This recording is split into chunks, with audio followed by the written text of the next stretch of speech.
Wow, look at that blue monkey. Look at it go. This is next level cinema quality that we have. Welcome back, my beautiful sinners, my disciples of the Savior community. If you're not, make sure that you become one by subscribing. Join the channel today, it's very easy to do, and I appreciate you so much. Give the like button a little bit of a 2022 light tap, because remember, it's 2022, well, almost 2023, and displaying strength and masculinity is now deemed toxic. What a great time to be alive. Today I'm going to discuss my Avatar 2 review. I have quality information that I have done copious amounts of research, so you don't have to. I've gone through many sources, I've looked at many people who went to the premieres, and a lot of them are full of shit, of course, because they're paid off, and the industry is completely corrupt. Wow, are you shocked? Are you shocked that people are paid off to give positive reviews, just like they are in the gaming industry? This is shocking news. It's my personal take and opinion that I think Avatar 2 is bad.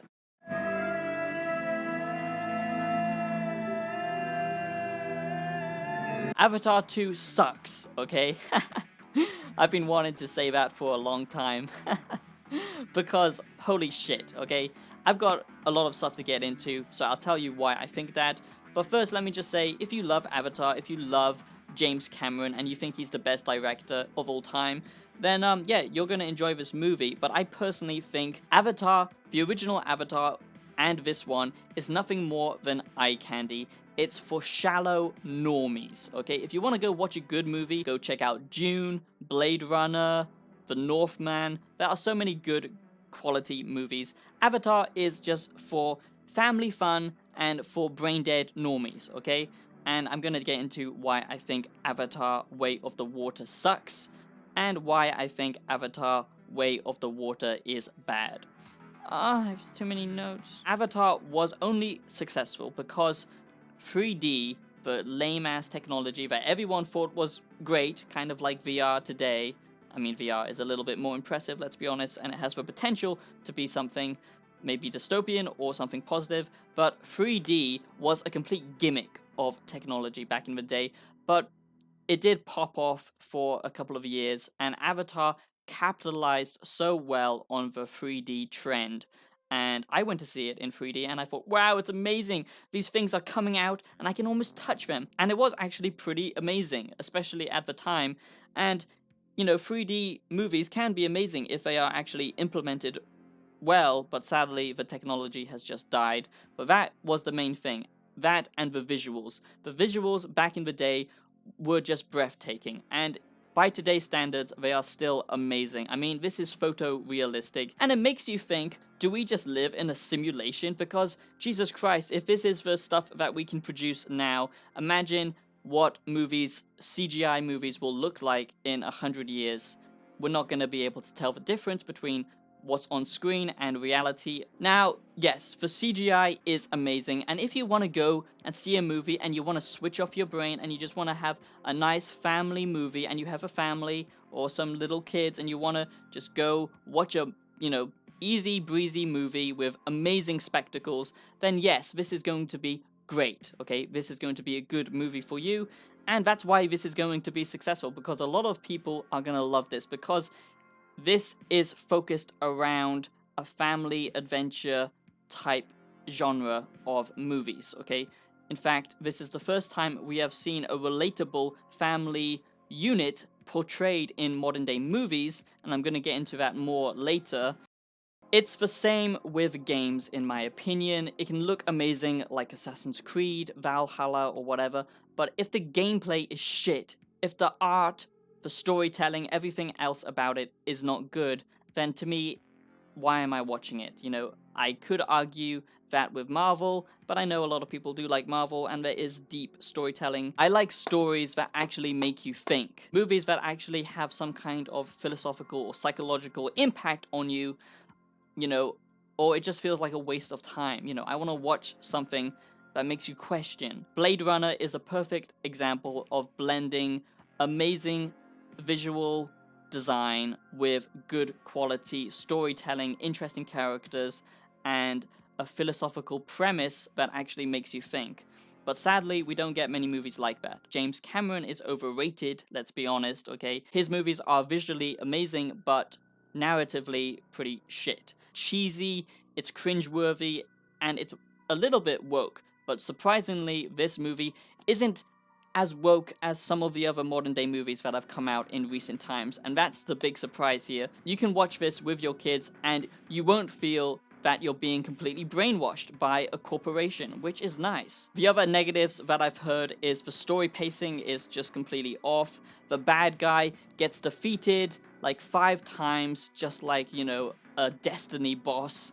You think it's over, and then the boss just keeps coming back and back and back and back and back again, so you can keep having that climactic battle, but of course it just gets old and it loses its impact if the villain of the movie gets, you know, destroyed over and over again and then just keeps coming back. This is a massive pool of James Cameron's movies and just blending them all together, and that leaves a lot of logic gaps and just plot holes in the movie, which I think a lot of people won't care about because, like I say, it's a visual spectacle, but for people who actually like movies for their plot and logical sense, this is kind of just nonsense. I'm a massive fan of sci-fi and fantasy. I don't mean something that's kind of, you know, not realistic. I just mean something that doesn't make sense within the universe that it's trying to create,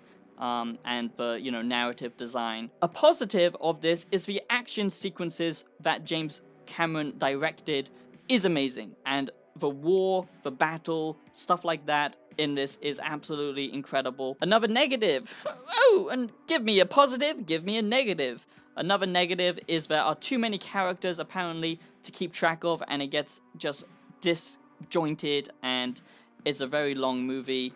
And now let's get into the meat and potatoes of the agenda, shall we? I like to expose the corporate establishment, so if you enjoy content like that, make sure that you do subscribe. So the first movie was all about colonization is bad. Literally every single country, not just the West, were using malicious and disgusting human colonization tactics. This time around, it's all about we're destroying the ocean. The ocean needs our help, guys. It's climate change. It's coming. The apocalypse is coming. And,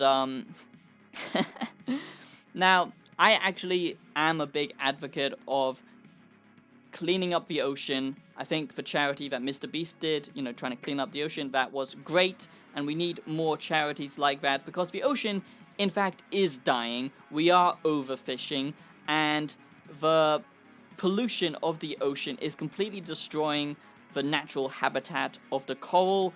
It's completely just decaying, and that is very sad, and humans need to get their shit together. I don't know how people seem to think that we're going to be able to stop China and other massive countries and mega corporations to stop polluting and using fossil fuels. I hope one day we do stop using fossil fuels, but then we're just going to create some other dangerous type of energy. So who knows, but it is possible. But again, this is an oversimplification of the issue, and teenagers who are studying psychology and gender studies, okay, those people are going to love this movie because it's so simple and it just bashes you over the head that yes, of course, whaling is bad, overfishing is bad, and of course it's the white men that come to destroy the ocean. And another positive is the dialogue is so bad, so corny, that this is kind of a comedy. You can enjoy the spectacle and laugh at it at the same time. I will say this, most modern day movies now are disgusting, okay? Produced by Disney, of course. Most modern day movies are complete cancer, okay? And they are just there to sell you an agenda, deconstruct the family element of having a father, being a ooga ooga strongman, and actually being a male, and, you know, providing for his family. They don't like that anymore. They like strong, female, single mothers who are shown to be clinically depressed because they don't have a partner. But anyway, they like to portray this kind of stuff because that's what sells the agenda, that's what makes them more money. And luckily, Avatar doesn't have too much of this, and it's actually promoting family values and, you know, actual, just real life, which is actually a surprise, and that's a big bonus. But most modern day movies now are filled full of weak men, the patriarchy, bitter, narcissistic characters. Just think of the new Rings of Power that Amazon produced. A once strong, great female character from Lord of the Rings has been turned into a narcissistic asshole, and it promotes a strong theme of nihilism and the philosophy of wokeism and nihilistic tendencies, in my opinion. But luckily, this doesn't have too much of that poison in it, which is a rare thing nowadays, but it still shouldn't get points for just actually being a normal movie. This isn't anything special, and it still does have a lot of issues as a movie itself, but at least it doesn't have all that stuff in it as much. So that is my Avatar 2 review. Everyone will say this movie is great, because of course they're sellout whores, and it will be watchable for the masses, but it's my opinion that Avatar 2 is bad, and this looks like utter trash. But hey, watch what you want, subscribe if you want, and I'll see you in the next video. Peace out.